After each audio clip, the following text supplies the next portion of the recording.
Good morning friends, मैं ओमचंद मद्धेसिया आप लोगों का स्वागत करता हूं आपके अपने यूट्यूब चैनल ओमचंद सर में। दोस्तों, आज है 21 अप्रैल और आज हम डिस्कस करने वाले हैं 21 अप्रैल के करंट अफेयर को। दोस्तों, आज का जो पहला न्यूज है वह यह है कि कोविड-19 आर्थिक संकट के कारण भारतीय कंपनियों के अवसरवादी अधिग्रहण को रोकने के लिए सरकार ने किस नीति में बदलाव किया है। अवसरवादी अधिग्रहण, दोस्तों, इसको रोकने के लिए सरकार ने जो है कि वह एफडीआई नीति का यहाँ पर एफडीआई नीति में बदलाव किया है। एफडीआई नीति है क्या फ्रेंड्स? इसे बोला जाता है फॉरेन डायरेक्ट इन्वेस्टमेंट।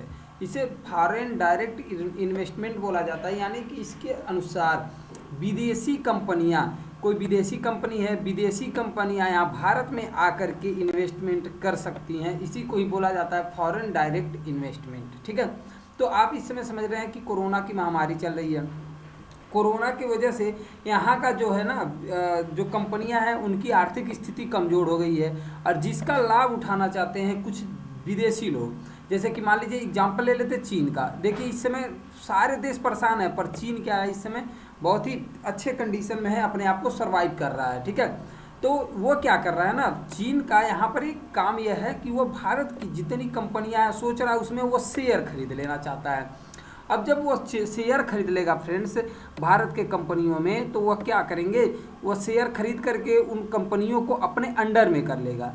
तो इसी चीज़ को बचाने के लिए भारत सरकार आगे आई है। देखिए, बहुत सही समय पर विपक्ष ने भी इसमें काम किया है। विपक्ष को जो राहुल गांधी जी हैं, उन्होंने सरकार को सचेत किया, कहा कि सरकार कोरोना के महामारी में बचने के लिए कहीं एफडीआई नीति के चंगुल में न फंस जाए या विदेशी कंपनियों के चंगुल में न फंस जाए यहाँ की कंपनियाँ।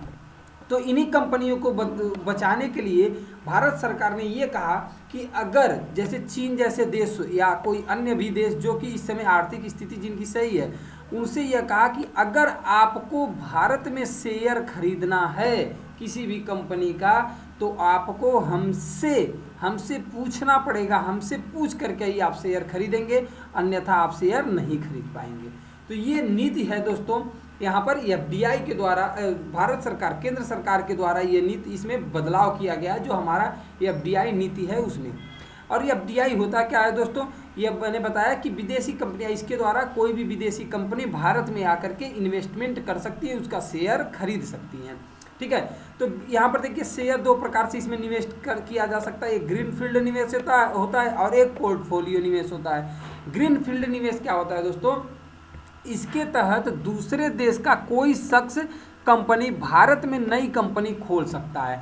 यानी दूसरे देश का, जैसे कि यहाँ पर दूसरा देश का, यहाँ पर है अमेजॉन हो गया, ठीक है, गूगल हो गया, तो ये गूगल और अमेजॉन वगैरह ग्रीन फील्ड के तहत दोस्तों भारत में आकर के अपने कंपनियों को खोले हुए हैं इस ग्रीन फील्ड निवेश के तहत। ठीक है, और पोर्टफोलियो निवेश क्या होता है, इसके तहत विदेश की कोई कंपनी, कोई शख्स भारत की किसी कंपनी के शेयर खरीद सकता है या फिर किसी कंपनी का अधिग्रहण कर सकता है। मतलब वो शेयर तो खरीदेगा लेकिन वो अपने नाम से यानी अपनी शाखा को नहीं बनाएगा, उसी कंपनी के भाग का वो मालिक हो जाएगा। यानी जो कंपनी खुली रहेगी ना, उसी का मालिक। जैसे कुछ दिन पहले आप सुने होंगे हज के बारे में। हज जो था, हज को वोडाफोन ने खरीद लिया और उसको अपने नाम से भारत में अब प्रचार प्रसार कराने लगा। तो यही चीज़ है, अगर उसके ज़्यादा, जैसे कोई भी कंपनी हुआ, उस कंपनी के ज़्यादा शेयर को विदेश वाले खरीद लेंगे तो उसको वो अपने नाम से यहाँ पर प्रचार प्रसार कर सकते हैं उसी कंपनी का। ठीक है, तो यही चीज़ है यहाँ पर भी वो लागू होने वाला है। जैसे कि यहाँ पर जानते ही हैं कि कई अर्थव्यवस्था कमज़ोर होने से कई कंपनियां क्या हैं कि गरीबी की स्थिति में चली गई हैं। तो इसके वजह से चीन चाह रहा है कि इन कंपनियों के शेयर को खरीद कर हम अपना राज्य स्थापित कर लें। तो इसी को बचाने के लिए क्या किया जा रहा है दोस्तों कि यहाँ पर इसमें यह नियम लाया गया केंद्र सरकार के द्वारा। आई होप यह शॉर्टकट में आपको समझ में आ गया होगा अच्छे से। अगला न्यूज है दोस्तों, हाल ही में भारत ने किस संगठन के नए विशेष आहरण अधिकार एसडीआर के सामान्य आवंटन का विरोध किया। दोस्तों, यह एसडीआर है क्या चीज़? एसडीआर आप जानते होंगे कि अंतर्राष्ट्रीय मुद्रा कोष का एक प्रकार से एक टोकरी है जिसमें पांच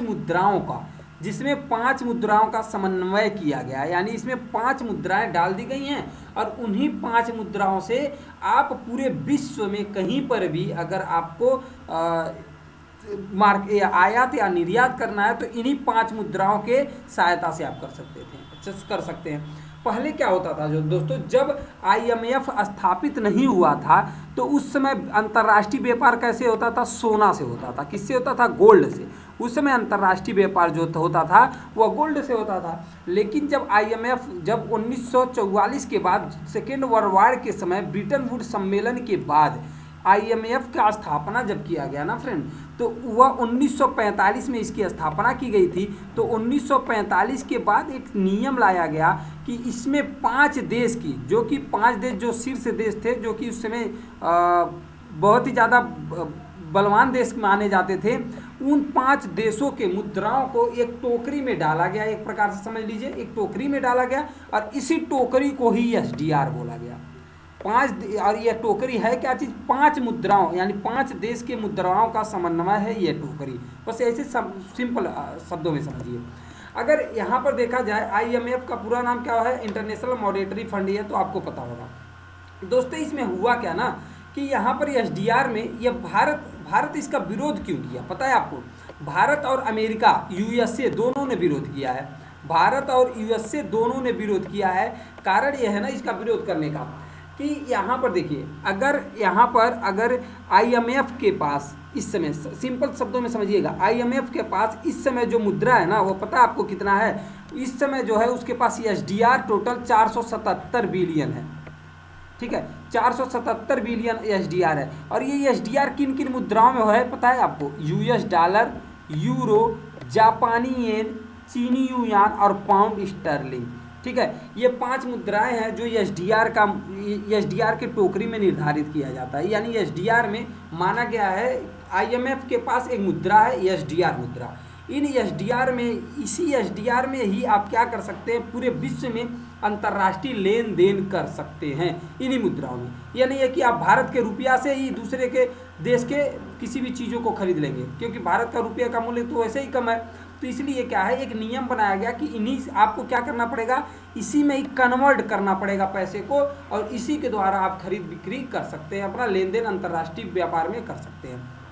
तो यहाँ पर यही चीज़ है कि इसको समझिएगा कि इसमें बोला क्या गया है। तो यहाँ पर कुल जो अगर मान लीजिए एसडीआर क्या है कि एसडीआर का टोटल इसमें 477 एसडीआर है आईएमएफ के पास, और उसको अगर डॉलर में देखा जाए तो 692 बिलियन डॉलर है दोस्तों। और यहाँ पर जो कोटा होता है, कोटा कैसे होता है कि जो देश जितना इन्वेस्टमेंट करेगा, यानी जितना आईएमएफ के पास जमा किया रहेगा पैसा, उसी के अनुसार आईएमएफ के द्वारा वह पैसा ले सकता है। ठीक है, यानी कि भारत में जो इन्वेस्टमेंट किया गया है, इसमें कोटा है वह 2.76% एसडीआर के लगभग है। और सबसे अधिक कोटा जानते हैं किसके पास है? वह है अमेरिका के पास। 17.46% का कोटा अमेरिका के पास है। तो अब जानते हैं, अभी कुछ दिन पहले एक न्यूज़ निकल करके आई थी कि आईएमएफ कह रहा है कि इस समय लोग कोरोना से पीड़ित हैं, तो मैं क्या करूंगा, उनको 500 एसडीआर का, यानी 500 बिलियन एसडीआर का, यानी 477 बिलियन एसडीआर है इसके पास, तो उसमें 477 बिलियन एसडीआर के साथ साथ उसने ये बोला था कि मैं 500 एसडीआर जो है ना, 500 डॉलर एसडीआर का, ये डॉलर में इसने एसडीआर बोला था, 500 बिलियन डॉलर का, 500 बिलियन डॉलर एसडीआर का मैं क्या करूंगा, पूरे विश्व में देना चाहूँगा, ताकि उनकी क्या आर्थिक स्थिति सुधर सके। तो भारत ने विरोध जानते हैं क्यों किया? क्योंकि आप यहाँ पर देख सकते हैं कि जो भी टॉप 20 कंट्री होंगी ना, ये 500 बिलियन में तो अकेले उन्हीं का ही तो टोटल चला जाएगा, और गरीब देश ताकते रह जाएंगे। तो होगा क्या कि यहाँ पर क्या होगा कि मान लीजिए 500 एसडीआर है, और इसमें कोटा है 17.46% केवल कोटा है किसका? इसका अमेरिका का है। तो इस अपने कोटे के अनुसार यह कितना पैसा लेगा? अपने कोटे के अनुसार यह पैसा लेगा लगभग 84-85 मान लीजिए, तो 8500 डॉलर तो यही अकेले ले लिया 500 में से। ठीक है, उसके बाद आ गया यहाँ पर देखिएगा, जापान का कोटा है 648, तो करीब करीब ये मान करके चलिए यहाँ पर 14-15 डॉलर तो ये ले लिया, नहीं 30 डॉलर के लगभग तो ये ले लिया। ठीक है, 30 यहाँ पर हो जाएगा आपका 35 डॉलर के लगभग, क्योंकि ये इसको मान लेते हैं अगर 7 के अप्रॉक्स में, तो 35 डॉलर तो यही ले लेगा। ठीक है, $35 बिलियन तो यही ले लिया अकेले 500 में से, 85 यही अकेले ले लिया। फिर चीन भी लगभग 35 के लगभग ले लिया। इंडिया खुद अकेले ही कितना ले लिया, $15 के लगभग ले लिया, $15 बिलियन के लगभग। तो इस तरह से देखा जाएगा तो ये जितना पैसा है ना दोस्तों, वो टॉप 20 कंट्रियों में ही बंट करके रह जाएगा। और छोटे छोटे जो गरीब देश हैं उनको क्या मिलने वाला है, उनको मिलने वाला है बाबा जी का ठुल्लू। तो इसलिए क्या हो जाएगा दोस्तों कि ये भारत क्या क्या, देखिए भारत कितना अच्छा देश है, ये अपनी भलाई को नहीं सोच रहा है। इसने ये कहा देखिए हम तो भाई धनी देश हैं, थोड़ा बहुत हम अपना जीविका किसी तरह चला ले रहे हैं, लेकिन जो गरीब देश है जिनको इसकी ज़रूरत है उनको ये दीजिए, न कि ये पूरे विश्व में आप दीजिए। आया समझ में। और ये होता IMF का कार्य, यह होता है IMF का कार्य क्या होता है कि जो भी देश जिस प्रकार से इन्वेस्टमेंट करता है उसी प्रकार से उसको उसका लाभ मिल सकता है। तो इसीलिए इसने मना कर दिया है। अब कहेंगे क्या इसका बात मानेगा, इसका बात क्या मानेगा IMF, क्यों नहीं मानेगा। अब जानते हैं किसी भी बात को मानने के लिए 85% वोट की जरूरत होगी, किसमें, IMF के। अगर विश्व का 85% वोट मिल गया उसको तो वो उनकी बात को मानेगा। तो आप खुद सोचिएगा 74.46% अमेरिका के पास है, अमेरिका क्योंकि विरोध कर रहा है। अकेले 17% तो इसके पास है, 17-18% मान के चलिए लगभग। भारत के पास 2.36 यानी 3% तो भारत के पास है। इन्हीं दोनों का मिलाकर कितना हो जा रहा है, 21 अकेले हो जा रहा है। ठीक है, अगर पूरे विश्व के देश मिल भी जाते हैं ना तो भी 79% ही अपना वोट जुटा पाएंगे।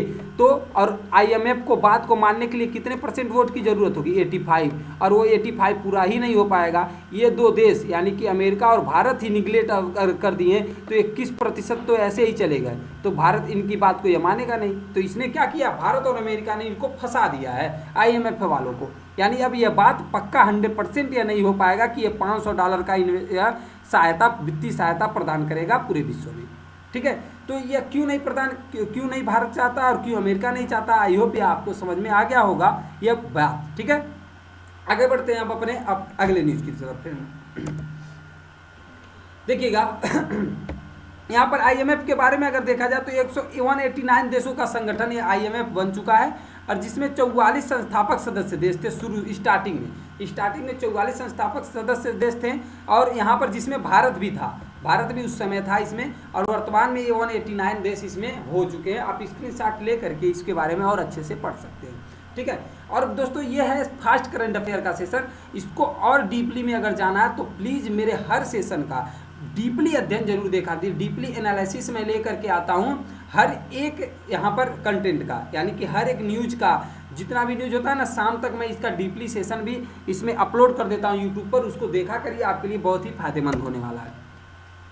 देखिएगा 21 अप्रैल करंट अफेयर का यह जो है तीसरा न्यूज क्या है, किस संस्थान ने इंटरस्टेलर स्पेस में लिथियम के लाल गोलों की खोज की है। तो दोस्तों ये इंडियन इंस्टीट्यूट ऑफ एस्ट्रोफिजिक्स ने इसमें लिथियम के लाल गोलों की खोज की है। इन्होंने बस यहाँ पर यह आशंका जताया कि वहाँ पर लिथियम के लाल गोले हो सकते हैं। तो यहाँ पर देखिए यहाँ पर इंटरस्टेलर स्पेस क्या है इसके बारे में अभी समझते हैं। पहले यहाँ पर देखिएगा, ये भारतीय तारा भौतिकी संस्थान के बारे में देख लेते हैं। भारत का ये एक प्रमुख अनुसंधान संस्थान है जो खगोल शास्त्र, तारा भौतिकी एवं संबंधित भौतिकी में शोध कार्य को समर्पित है। दोस्तों इसका मुख्यालय कहाँ पर है, बेंगलुरु में है। ठीक है, और यहाँ पर देखेंगे हम, यहाँ पर इंटरस्टेलर स्पेस, यहाँ पर देखिएगा मैं पूरे विश्व का भ्रमण आपको कराता हूँ एक बार। चलिए आइए, थोड़ा सा भावनाओं में मत बहिएगा, आप देख लीजिए थोड़ा सा विश्व का। यहाँ पर विश्व यह नहीं है, यह क्या है, ब्रह्मांड है, और ब्रह्मांड से भी बाहर हमारा यहाँ पर यह जो कि ब्रह्मांड के बारे में मैं बताने जा रहा हूँ। देखिएगा हमारा सौरमंडल कहाँ तक है। यहाँ देखिए ये अर्थ है, यह मार्स है, ये जुपिटर है, यह सैटर्न है, यह नेपच्यून है, और ये प्लूटो है। ठीक है, ये देखिए ये सन है हमारा, यहाँ सन है, और सन की ये सब क्या है, एक प्रकार से सन के एक प्रकार से देखा जाए तो ये उपग्रह है। जैसे कि पृथ्वी का उपग्रह कौन है, चंद्रमा, वो पृथ्वी का चक्कर लगाता है। उसी तरह सूर्य का चक्कर पृथ्वी, मार्स, जुपिटर ये सब लगाते हैं ना। तो एक प्रकार से सन के लिए ये क्या हो गया, उपग्रह हो गया। या कहा जाए तो कि सन अगर तारा है तो पृथ्वी और ये सब क्या है, ग्रह हैं जो कि सूर्य का चक्कर लगाते हैं। तो सूर्य का प्रकाश जहाँ तक जाता है, यहाँ तक सूर्य का प्रकाश आ रहा है। यहाँ पर देखिएगा, जिसको बो शॉक बोलते हैं, बोसॉक तक, यानी बोसॉक तक, जहाँ तक सूर्य का प्रकाश जाता है ना उसी को बोसॉक बोलते हैं दोस्तों। तो यहाँ पर सूर्य का प्रकाश जहाँ तक आता है फ्रेंड्स, ठीक है, उसको सौर मंडल बोला जाता है। क्या बोला जाता है? सौर मंडल बोला जाता है। तो ये सौर मंडल जो है ना हमारा, वो यहाँ तक फैला हुआ है। देखिएगा ये सौर मंडल हमारा यहाँ तक फैला हुआ है, और इस सौर मंडल को ही क्या बोला जाए, यहाँ पर देखिए इसी को ही तो बोलते हैं हेलियोस्फीयर, ठीक, इसी को बोलते हैं हेलियोस्फीयर बोलते हैं। और यहाँ पर देखिएगा, यहाँ पर क्या है, हेलीपॉज है। हेलीपॉज, यहाँ इस वाले भाग को हेलीपॉज क्यों बोलते हैं? क्योंकि यहाँ पर सूर्य की प्रकाश अब धुंधली होती चली जाती है, धीरे धीरे कमजोर पड़ती चली जाती है, तो इसको हेलीपॉज बोला जाता है, ठीक है। और जहाँ तक यहाँ पर ये जो देख रहे हैं ना, यहाँ तक सूर्य का प्रकाश पूरे अच्छे से आता है। अब बात ये आ गई कि यहाँ पर जो है, ये जब सौर मंडल से हम बाहर आते हैं तो इस वाले भाग को ही क्या बोलते हैं, इंटरस्टेलर स्पेस बोलते हैं। यानी यहाँ पर जहाँ पर सूर्य का प्रकाश नहीं आ पाता है उसी को ही बोला जाता है इंटरस्टेलर स्पेस, ठीक है फ्रेंड। ये आप मैप से अच्छे से समझ गए होंगे कि इंटरस्टेलर स्पेस है क्या। अभी कुछ दिन पहले की बात है, ठीक है, कुछ दिन पहले की बात है दोस्तों, यहाँ पर नासा के द्वारा, नासा ये भी देखिए उसी का, यहाँ पर ये जो गोले में दिख रहा है ना, ये सौरमंडल का है, ये सौरमंडल का चित्र है। सूर्य है, सूर्य के बाहर ये सब ग्रह चक्कर लगाते हैं और ये सौरमंडल यहाँ तक है। यहाँ पर देखिएगा, यहाँ पर देखिएगा फ्रेंड्स, ये जो है ना, ये वाइजर 1 और वाइजर 2 का चित्र है फ्रेंड्स। ये वाइजर 1 वाइजर 2 क्या कौन है आपको पता है? 1977 में, 1977 में नासा ने एक मिशन भेजा था, वाइजर 1 और वाइजर 2 के नाम से अपना एक मिशन भेजा था 1977 में ही। वह किस लिए भेजा था दोस्तों? वह भेजा था इंटरस्टेलर स्पेस का पता लगाने के लिए, यानी हमारे सौर मंडल से भी बाहर। तो आपको मैं बता दूं कि वह क्या हुआ, 40 साल बाद, कितने साल बाद? 40। सोचिए कितना दूर है हमारा इंटरस्टेलर स्पेस, ठीक है। हमें मंगल तक अभी हम बात कर रहे थे ना, ये मंगल से देखिए कितना आगे की बात चल रहा है। मंगल तो हमारे यहाँ पर देखिए, मार्स यहीं पर है, इतना ही दूरी पर, और इंटरस्टेलर स्पेस इस मार्स से देखिए दोगुने तेगुने दूर पर स्थित यहाँ पर है, बहुत दूर स्थित है, ठीक है। यहाँ पर इंटरस्टेलर स्पेस में इन्होंने छोड़ा अपना एक, यहाँ पर वाइजर 1 और वाइजर 2 के नाम से 1977 में ही एक यान छोड़ा था, और वह यान उड़ते उड़ते उड़ते उड़ते 40 साल बाद लगभग वह क्या है, इंटरस्टेलर स्पेस में प्रवेश कर चुका है। वह इंटरस्टेलर स्पेस में, कहेंगे सर उसको ऊर्जा कहाँ से इतना मिलती है? तो दोस्तों उनके ऊपर जो विंग्स लगाए जाते हैं ना, वह उन तारों से, जो सूर्य का प्रकाश तो यहाँ तक पहुँचता था, तो वहाँ पर जो तारों के प्रकाश से, सूर्य के प्रकाश से ये क्या एनर्जी ये पाते रहते थे, और जिसकी वजह से ये क्या है यहाँ तक। अब कहेंगे सर ये क्या है, वाइजर 1 इधर दिख रहा है, वाइजर 2 इधर दिख रहा है। हाँ दोस्तों, ये बात ये है ना कि ये वाइजर 2 ये दक्षिणी नॉर्थ में, एक को नॉर्थ में भेजा गया तो एक को साउथ में भेजा गया है इसमें, ताकि दोनों तरफ के बारे में हमें पता लग सके, वाइजर 1 और वाइजर 2, इसीलिए 2 यहाँ पर स्पेस यान इसमें भेजे गए थे, ठीक है। अब यहाँ पर जो है ना, इस सौरमंडल के बाहर ये वाला जो है ना, इसको हेलीसेल, यहाँ पर देखिए हेलियोसेथ बोलते हैं, ठीक है। ये हेलियोस्फीयर है, और यहाँ पर यहाँ पर देखिएगा हेलीपॉज इसको बोला जाता है, ये हेलीपॉज है, ठीक, ये हेलीपॉज है यहाँ पर। और इसके बाहर जो होता है उसको बोलते हैं बोसॉक बोलते हैं। क्या बोला जाता है दोस्तों? बोसॉक बोला जाता है, ठीक है। तो ये 1977 में ही वाइजर 1 वाइजर 2 गए थे, जो कि 40 साल बाद ये यहाँ पर पहुँचे हैं। तो इससे आप अनुमान लगा सकते हैं कि ये कितना दूर होगा, ठीक है फ्रेंड्स। तो इससे आप पता लगा सकते हैं कि ये कितना दूर होगा। तो इसी के बारे में ही बोला जा रहा है यहाँ पर फ्रेंड्स। तो यहाँ पर जो ये संस्थान बोली है ना, यहाँ पर जो ये संस्था बोला है हमारा इंडिया की संस्था, कौन सी संस्था है? भारतीय तारा भौतिकी संस्थान, यानी कि ये जो बोला है इंडियन इंस्टीट्यूट ऑफ एस्ट्रोफिजिक्स ने जो बोला, वो ये बोला है कि इसी इंटरस्टेलर स्पेस में जो ये तारे दिख रहे हैं ना, ये तारे ऐसे हो सकते हैं जो लाल लाल गोलों के समान दिखते हैं, तो ये ऐसे हो सकते हैं कि इसमें लिथियम का भंडार हो पूरा। ये इन्होंने अनुमान बस लगाया है, ठीक है फ्रेंड्स। आई होप ये चीज़ समझ में आपको आ गया होगा। अगला न्यूज है दोस्तों, the Gartner 2019 digital work place survey के अनुसार कौन सा देश दुनिया का सबसे डिजिटल रूप से कुशल देश है? तो वह दोस्तों हमारा प्यारा भारत है। तो आप जानते होंगे कि सबसे डिजिटल रूप से कुशल देश, जानते हैं कि इसको घोषित किया गया है? बात यह है कि हम अपने हर एक स्थिति में बहुत अच्छे से ढल जाते हैं। अगर हमें कोई भी स्थिति का, अगर मान लीजिए हमें क्या है, हमारे पास मान लीजिए मोबाइल है, तो हम मोबाइल के बारे में बहुत ही जल्दी नॉलेज हमें पता चल जाएगा। कंप्यूटर है, कंप्यूटर के बारे में भी हमें बहुत जल्दी नॉलेज पता चल जाता है। ये भारत के अंदर सबसे ज़्यादा ये कुशलता है, भारत के लोगों के अंदर। आप जानते हो कि भारत एक नकल में करने में बहुत आगे है, इसीलिए इस बात को यहाँ पर बोला गया है। ठीक है फ्रेंड्स, अगला न्यूज है, हाल ही में सर्वोच्च न्यायालय में किस नदी घाटी क्षेत्र में कोरोना परीक्षण करने के लिए याचिका दायर की गई है? तो गोदावरी नदी में दोस्तों याचिका दायर की गई है। क्यों याचिका दायर की गई है इसके बारे में हम बताते हैं। दोस्तों यहाँ गोदावरी नदी में एक पोलावरम सिंचाई परियोजना चल रहा है। ठीक है, पोलावरम सिंचाई परियोजना चल रहा है। कोरोना की महामारी के बाद हर चीज़ों की काम, हर चीज़ जो फैक्ट्रियाँ था, जहाँ भी काम हो रहे थे, वर्क हो रहे थे, वो सब बंद हो गए थे, वो सब बंद चल रहे थे दोस्तों। लेकिन यहाँ पर क्या हुआ ना, आपको बता दूँ, यहाँ पर ये परियोजना में काम चलता ही रहा, या बंद इसको नहीं किया गया। ये कहाँ पर है? आंध्र प्रदेश में दोस्तों।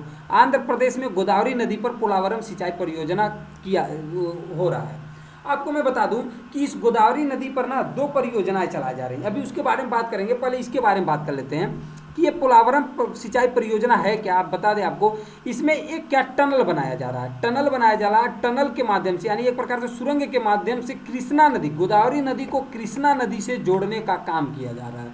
ठीक है, तो ये इसको एक टनल के माध्यम से जोड़ा जाएगा, यही पोलावरम सिंचाई परियोजना है। आपको मैं एक बात बता दूं कि यहाँ पर क्या हुआ कि इसे, यानी कि यहाँ पर गोदावरी नदी के किनारे ना कोंडा रेडिस, कोयस और कोलम नाम के जो है लोकप्रिय जनजातियाँ यहाँ पर निवास करती हैं, जिनके बीच दोस्तों यह कमज़ोर यह कोलम और यहाँ पर कोंडा रेड्डी, यह कमज़ोर रूप की जनजातियाँ हैं, यानी इनके पास नॉलेज की थोड़ा कमी है। अगर गलती से भी इनके पास कोरोना अगर फैल गया ना तो बहुत बड़ा प्रॉब्लम हो सकता है। ठीक है, वहाँ काफ़ी ज़्यादा लोग मृत्यु के गोद में समा सकते हैं। तो यही बात है यहाँ पर कि केंद्र सरकार के द्वारा यहाँ पर क्या याचिका एक दायर किया गया, सर्वोच्च न्यायालय में एक याचिका दायर की गई है। किसके प्रति? आंध्र प्रदेश सरकार के प्रति।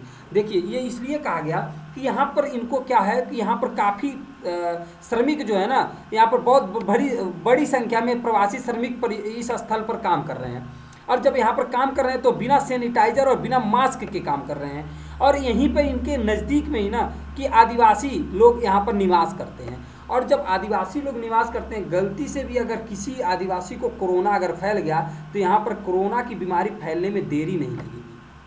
ठीक है, तो इसीलिए क्या किया गया, सर्वोच्च न्यायालय में याचिका दायर किया गया कि आखिर हर जगह काम बंद है तो फिर इस पोलावरम सिंचाई परियोजना का काम क्यों चालू रखा गया है। ठीक है, तो आई होप ये आपको समझ में आ गया होगा।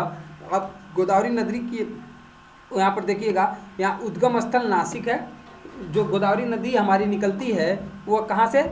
यहाँ पर नासिक के यहाँ पर त्र्यंबकेश्वर नाम का एक जगह है, यहाँ से इसका उद्गम स्थान है दोस्तों। और यह निकल करके इसी महाराष्ट्र, तेलंगाना वगैरह होते हुए यह बंगाल की खाड़ी में आकर के यह गिर जाती है गोदावरी नदी। ठीक है, तो आई होप ये आपको समझ में आ गया होगा। यहाँ पर देखिए एक अगला न्यूज है दोस्तों, हाल ही में गोल्फ ऑफ फेम याद कीजिएगा, इंपॉर्टेंट है, पेपर में पूछा जाएगा। गोल्फ ऑफ फेम में 2021 यानी 2021 वर्ग के लिए किसे चुना गया? तो इनको दोस्तों मैरियन हॉलिन्स को चुना गया है, इसको गोल्फ ऑफ फेम के लिए। ठीक है, मैरियन हॉलिन्स, जो कि यहाँ पर आपको यह दिख रही हैं। अगला न्यूज है दोस्तों, हाल ही में कौन सा राज्य geo tag community kitchen and shelter का पहला भारतीय राज्य बन गया? दोस्तों ये जियो टैग कम्युनिटी किचन एवं शेल्टर है क्या, समझते हैं। उसके पहले जान लेते हैं कि ये कौन सा राज्य है, हमारा प्यारा उत्तर प्रदेश। ठीक है, उत्तर प्रदेश में क्या है कि दोस्तों जो बाहर से लोग क्वारंटाइन करने के लिए यहाँ पर जो आए हुए हैं ना क्वारंटाइन के लिए, तो उनके लिए एक 33 शेल्टर होम बनाए गए हैं। उत्तर प्रदेश में 33 शेल्टर होम बनाए गए हैं और इसके साथ ही साथ 14 स्थानों पर कम्युनिटी किचन भी बनाए गए हैं। ठीक है, 14 स्थानों पर। ये तो केवल यहाँ पर जो है आपका ना, ये केवल एक ही जिले की बात बताई जा रही है। इसी तरह पूरे उत्तर प्रदेश में बनाए गए हैं दोस्तों। ठीक है, और डीएम एनपी सिंह यहाँ पर जो है आपका आजमगढ़ के बारे में है, या आजमगढ़ के बारे में, आजमगढ़ के जो डीएम एनपी सिंह है ना, आजमगढ़ के बारे में, क्योंकि आजमगढ़ में काफ़ी केस आया है तो वहाँ के बारे में ही मात्र यह है। और इसी तरह से कई जगह शेल्टर होम बनाए गए हैं पूरे उत्तर प्रदेश में, और कई जगह पर यहाँ पर किचन भी वो किया गया, कम्युनिटी किचन बनाया गया है। ठीक है, तो यहाँ पर जो 10 कम्युनिटी किचन की जियो टैगिंग कर ली गई है, कर दी गई। जियो टैगिंग का मतलब क्या है कि हम ऑनलाइन देख सकते हैं कि इस पर क्या किस प्रकार से नज़र रखा जाएगा ऑनलाइन, कि क्या हो रहा क्या नहीं हो रहा, इसके बारे में हमें पता चल सकता है। ठीक है फ्रेंड्स, अब देखिएगा अगला न्यूज़ क्या है।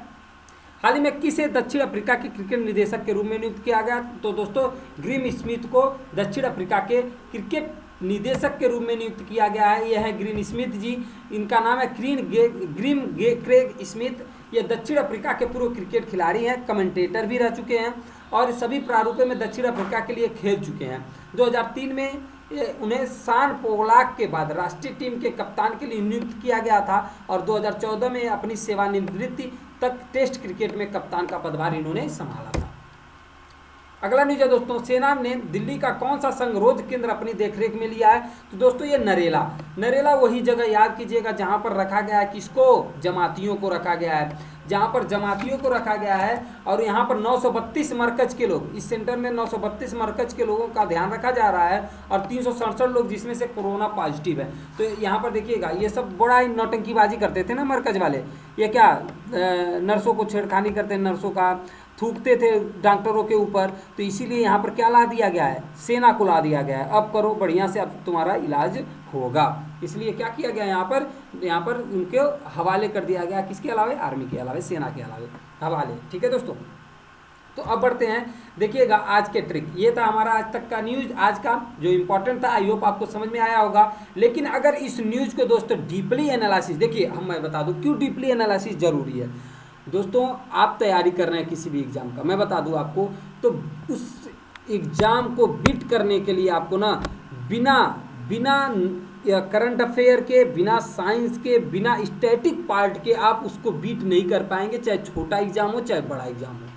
इसीलिए मैं क्या कर रहा हूँ, करंट से रिलेटेड सारे स्टैटिक पार्ट को डीपली एनालिसिस कर रहा हूँ ताकि आपको दोबारा पढ़ने की ज़रूरत ना पड़े।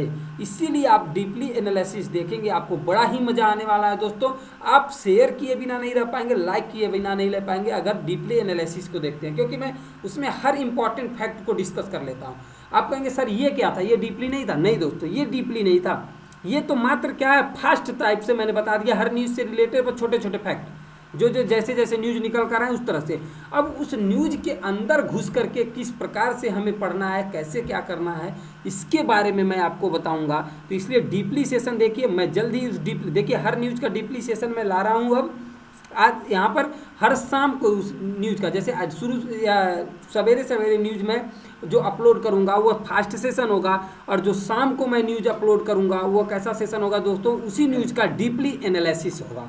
ठीक है, तो आई होप वो आपको बहुत ही पसंद आएगा। और आई होप नहीं, ये मुझे आशा नहीं अपितु पूर्ण विश्वास है दोस्तों कि आपको वो पसंद आएगा, और देखना भी चाहिए आपको, क्योंकि वह बहुत ही इंपॉर्टेंट आपके लिए होने वाला है। ठीक है फ्रेंड्स, आइए आज का ट्रिक के बारे में जानते हैं। आज का ट्रिक है दोस्तों कर्क रेखा और भारतीय राज्य, यानी भारत के कौन कौन से राज्य कर्क रेखा से होकर के गुजरते हैं, उसका ट्रिक। तो उसका ट्रिक दोस्तों कई ट्रिक हैं इसको याद करने का। पहला ट्रिक है राज्य में मृत गुम्प झांझ, राज्य में जो मित्र हैं वो गुम्प झांझ हैं। या फिर एक और है ट्रिक मित्र पर गमछा झार, सबसे प्यारा ट्रिक है, इसको कई लोगों के बारे में इसके बारे में पता होगा, मित्र पर गमछा झार। या फिर एक और है मेरा मित्र रांझा पर छा गया, यह भी एक ट्रिक है जिसके द्वारा आप क्या कर सकते हैं, कर्क रेखा पर गुजरते हुए टोटल राज्यों के नाम को याद रख सकते हैं। ठीक है, तो आप स्क्रीनशॉट ले लीजिएगा, सबका स्क्रीनशॉट ले करके आप इसको याद रख सकते हैं और लिख सकते हैं कि कौन कौन सा राज्य किस किस से आधार पर होगा। मैं 3 ट्रिक ला दिया हूँ कर्क रेखा और के से रिलेटेड। ठीक है, तीनों ट्रिक आप जो पसंद आए उसको आप यहाँ पर याद कर सकते हैं फ्रेंड्स। अब देखिएगा कर्क रेखा कहाँ से गुजरती है, मैप में देख लेते हैं। देखिए ये कर्क रेखा गुजर रहा है गुजरात, यहाँ पर राजस्थान के थोड़ा सा भाग पड़ा है, मध्य प्रदेश में, छत्तीसगढ़ में, झारखंड में, यहाँ पर दोस्तों यहाँ 6ठे नंबर पे पश्चिम बंगाल, फिर त्रिपुरा में पड़ा हुआ है, यहाँ पर त्रिपुरा है, फिर मिजोरम में पड़ा हुआ। तो इस प्रकार से 8 राज्यों से होकर के गुजरता है कर्क रेखा, ट्रॉपिक ऑफ कैंसर। ठीक है फ्रेंड्स, तो ये था आज का फास्ट करंट अफेयर का सेशन। आई होप फ्रेंड्स आपको पसंद आया होगा। पसंद आया है तो प्लीज़ लाइक कीजिए, सब्सक्राइब कीजिए और शेयर करना ना भूलिए। दोस्तों देखिए, जब तक आप न्यूज़ के बारे में अच्छे से नहीं समझेंगे तब तक आपके लिए प्राप्त, देखिए न्यूज़ जितना ही गहराई से आप समझेंगे ना उतना ही मज़ा आता जाएगा। आप एक बार न्यूज़ को गहराई से पढ़ करके तो देखिए, उसको समझिए, हर चीज़ एक एक चीज़ से जुड़े हुए आपको नज़र आएंगी कि हर फैक्ट एक एक चीज़ों से जुड़ा हुआ है फ्रेंड्स। इसलिए आप टोटल मेरे वीडियो को देखा कीजिए, हर दिन के करंट अफेयर के सेशन को देखा कीजिए। थैंक यू सो मच दोस्तों, फिर मिलेंगे अगले वीडियो में।